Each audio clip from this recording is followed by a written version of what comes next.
Alright, so if you don't like shoes, just ignore this first part of the video here, but a lot of people like to comment on my Fire Red 3s, and I just got these in yesterday.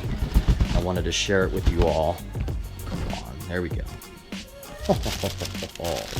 Look at that. Obviously, I had to get them red, white, and blue. I really didn't even have a choice. Here is the old one. You can see that I've actually kept it pretty clean over the last, 3 years, I think? But new one looks great. What do you think, bud? All right, but enough of shoes, 717. We're back to cars. We have an interesting vlog topic for today that I want to talk about, so let's go ahead and get in the Corvette.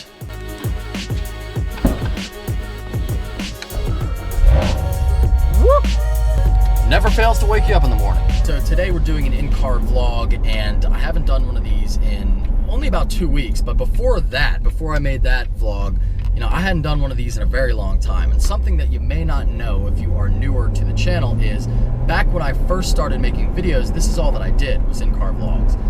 And when I made one 2 weeks ago about the Grand Tour and Top Gear and all that, I was kind of nervous about releasing the video. I figured, you know, all the newer viewers, the newer viewers were used to seeing, you know, the longer videos that I film now. Not that it was, I think it ended up being like 12 minutes, but you know, the really like highly edited vlogs and stuff that I do now. Luckily the video went over really well, everybody loved it, and it ended up getting like 800,000 views in 2 weeks, so hopefully this video does even half that good. But anyway, let's talk about the 2018/19/2020, we really don't know, a Corvette ZR1. And back when we first started learning about this car, back when we first started seeing some initial spy shots, some really early ones, I made a video about, you know, the fact that I already had a deposit down on it. And it's not really a deposit down on the car, it's more or less good faith money to show that I'm interested. It's kind of like money to hold my spot in line when the car comes out, if that makes sense. So I have $1,000 down with Mike Furman from Criswell Chevrolet, which is who I bought my current Corvette from. Sorry for the sun being directly in your eyes right now. We're almost at the end of this road. That's a lie. We're not even we're not even close to the end of the road. But I promise it won't be like this forever.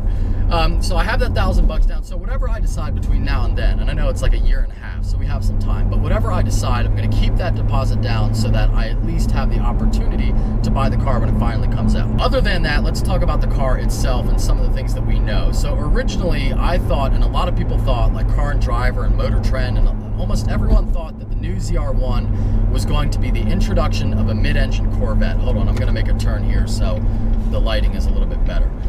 So we thought that this new Corvette ZR1 was going to be the introduction of a C8 mid-engine Corvette, which would be sold along the C7 Corvette initially for like a year or two, and then all Corvettes would be mid-engine. And it made sense because you look at the C6 generation of Corvette, the C6 ZR1 was like this supercharged monster, and it was still a track car, but it wasn't like track only. And then you had the C6 Z06, which was a little bit lighter, a naturally aspirated engine, of course the LS7, great engine, one of the greatest of all time. And then you had the base Corvette, and of course the Grand Sport, which kind of plays in the middle ground there. And then you fast forward to the C7 generation of Corvettes, and you have the regular one at 465 horsepower. And then you have the C7 Z06, which is a monster at 650 horsepower. It is supercharged, so I kind of felt like, you know, where does the ZR1 go from there? I mean, what's it going to be, like 800 horsepower? That's just going to be like undrivable. So it made sense to me that this new ZR1 might be, you know, the opportunity for Chevrolet to introduce a mid-engine Corvette. Ultimately, it looks like the car is just going to be a more aggressive Z06. And back when I made the video, that was kind of my thought. I said that if they're not going to do a mid-engine car, then it's going to be like a Viper ACR almost, where you have the Z06, and then the ZR1 was going to be not necessarily more powerful, a little bit more power, but really more about being a track-focused extreme car. And that's what it looks like. We know so far that it has a different front end, which is going to address the cooling issues that the Z06, like the one I'm driving, apparently has. And it's going to have a new hood. It looks like it dips down, kind of like the old car. It looks like it might have a little visible, you know, like a plexiglass thing where you can see the supercharger. And it's going to have a rear wing, like a big wing, just like a big old wang, just like the ACR does.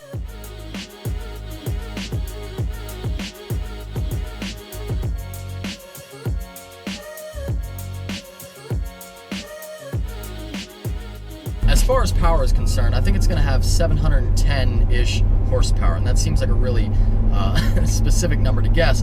But here's the thing, like I said, I don't think they're going to go super crazy with it because the car will be too much. It'll be undrivable. It's still front engine, rear drive, obviously. So, you know, you can't really have like 800 horsepower. It's just not going to make any sense. So I feel like 710 just because they want to be more powerful than the Hellcat. But who knows? Maybe they don't give a shit about that. They are two totally different cars. But I feel like they want to be the horsepower king just for a little while, of course, until the GT500 comes out. So that's what I think as far as power is concerned. I think it'll be just a supercharged V8, probably something very similar to the LT4 found in this car. And, you know, like I said, I think it's going to be more a focus on track capability and aerodynamics as opposed to cramming a lot more power into it. Some things that we don't know about the car are things like what transmission is going to be offered. Of course, I think that the 7-speed manual, 7-speed manual like I have in my car, I think that will be an option. But you know, what automatic will it be? Will it be an 8-speed auto from the current Corvette, maybe updated or something? Or more likely, what I think, it's going to be the 10-speed that was co-developed between Ford and GM, the same 10-speed auto that you can find in the 2017 Raptor and the 2018 Camaro ZL1. The reason why I say 2018, even though the ZL1 is out right now, is because only the manual ZL1 is available right now. They haven't even released, as far as I know, a date for the automatic ZL1, the new 10-speed, but I think it's coming next year, probably is. They could throw a curveball at us and have automatic only because it's supposed to be faster, but I don't know. Here's my gripe with that though, and this is something that bothers me. The 8-speed in the Corvettes is fast, no doubt about it, but I don't like the responsiveness at all. And I've made reviews on this car, I'll put a link in the description, where if you've ever driven a Porsche PDK, the minute your hand does that, and this is active rev match in my car, not shifting gears, obviously the car's not doing anything, but in a Porsche PDK, when you do that, it's instant, the car shifts. When you do it in the Corvette, it's like, click, then the car shifts. It's really, really slow, like it's embarrassingly bad. And I know what Chevrolet is saying. They're saying that it's as quick as a PDK, and I have no doubt that the mechanical shift itself, like the actual mechanical function of the car shifting, is as fast as a PDK. But I'm talking about the responsiveness. And I think that it's going to be tough to get that instant response from a torque converter automatic. You can only get that from a dual clutch. And hell, there's a reason why Porsche, Audi, Volkswagen, Lamborghini, obviously they're all the same. They're all the same damn company these days, but Ferrari, anybody, they all use dual clutches, and there's a reason, because it's the best thing out there. So I would really like to see this new Corvette have a dual clutch, but I don't think it's going to happen. They always have an excuse. It's either a packaging issue or like it can't handle the power, but all of these other cars have one. So in my opinion, Chevrolet, you should figure it out, you should do it. I think that that's the best transmission to have, but I don't know. I'm not an engineer, I'm not an expert. I'm sure that the 10-speed will be fast and it'll be fun to drive, but for me, if it's the option between a manual and a torque converter automatic, I would probably still pick the manual. Another thing that we don't know is how much is it going to cost, or I should say how expensive is it going to be. My thought is probably going to be like 120 grand, and the reason why I say that is because if it was going to be, yep, sun's back in the camera lens. If it was going to be, I can't do that. If the car was going to be a mid-engine Corvette, I would say no doubt it starts at 150 grand and goes up from there. But because it's just going to be a C7, you know, just a C7, I'm sure it's going to be fantastic. But because it's just a C7 variation, I don't think there's a justification there for the car to cost like 130, 140, 150 grand. So I'm thinking base price 120, probably could get as expensive as 140 at the upper end, but somewhere in there. The $1 million question, or I should say the $130-ish thousand question, is am I going to get one? And I really don't know. Back when the car first came out, I was saying 100% yeah, I'm going to get one. I wanted the latest and greatest thing. You know, I liked my Z06, but since then, oh god, those rocks sound lovely.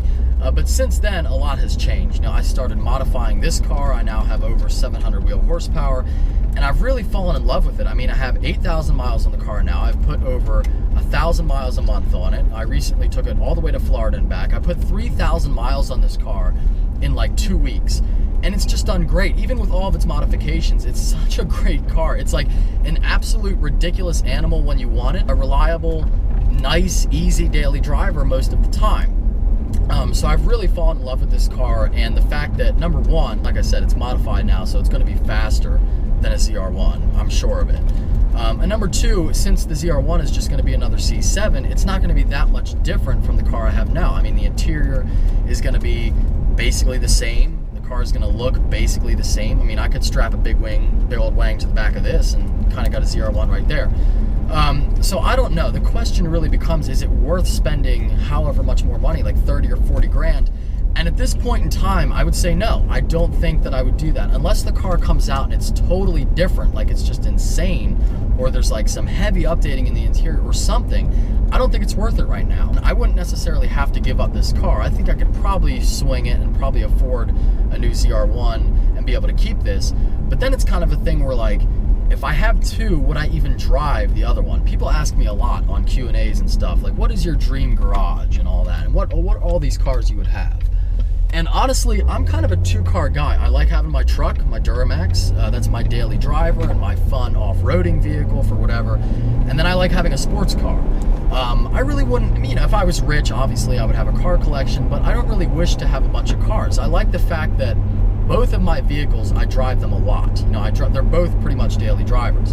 And if I had three, I wouldn't really drive, like if I had a ZR1, would I really be driving this? I do like things like drag racing that I've recently gotten into, and you know, this car, obviously I modified it to be faster, but I wouldn't keep this as just a specific track car. You know what I'm saying? Like, I wouldn't just want to have a track car. I like to have a car that I drive every day and take to the track. So I don't think that I would have three. It just wouldn't make sense for me to have two sports cars that accomplish the same thing that I use for the same purpose. And in that case, it's like I'm spending 50 grand to have kind of a car that I already have now. I guess you can probably tell as I'm saying this, I'm going back and forth in my own head about it. But I really just don't know. Like, I was so sure that I wanted the car a couple months ago, but at this point, I don't know if it's worth it. That's my thing. I just don't know if it's worth it. Of course, everything is subject to change, and I'm a person who changes my mind a lot. So I might hear some news about the ZR1 tomorrow and be like, okay, I have to have it. I'm not sure yet. But anyway, that is going to do it for this video. Those are some of the things that we know about the ZR1 so far, and some of the things that we don't know yet. But let me know what you think. What do you think of the car, and what do you think about me getting one or just keeping this instead? For those of you who stayed until the end of the video here, number one, I thank you, but number two, you're going to get some insider information, because I know we talked about getting a new car, a new Corvette in this vlog, but I may or may not be getting a new car for the channel very, very soon. Obviously not a new Corvette, but a new car. And a matter of fact, it's pretty much a done deal at this point. I don't want to ruin it, but just rest assured, a new car will be coming in the very near future. With that being said, I really hope that you enjoyed this school bus with a wreath on it. Hope that you enjoyed this video. If you're stopping in for the first time, please subscribe. Take care. Have a great day. One last thing here to end the video, and then I promise it will all be over, but recently in a video, I'm sure you will all remember that we did a run of 50 of these Duramax posters, and I was getting tons of comments of people saying I was just about to get one and you guys ran out. So since it's the holiday season and, you know, maybe people are getting it as a gift for somebody else, we wanted to offer some more of them. So we're doing 100 more of these posters, and then that will be it, and we're not doing another poster run until February. So each one of these is hand signed by me down here in the corner, not shown on this one, but they are all hand signed by me. So if you would like one, check out inshanedesigns.com.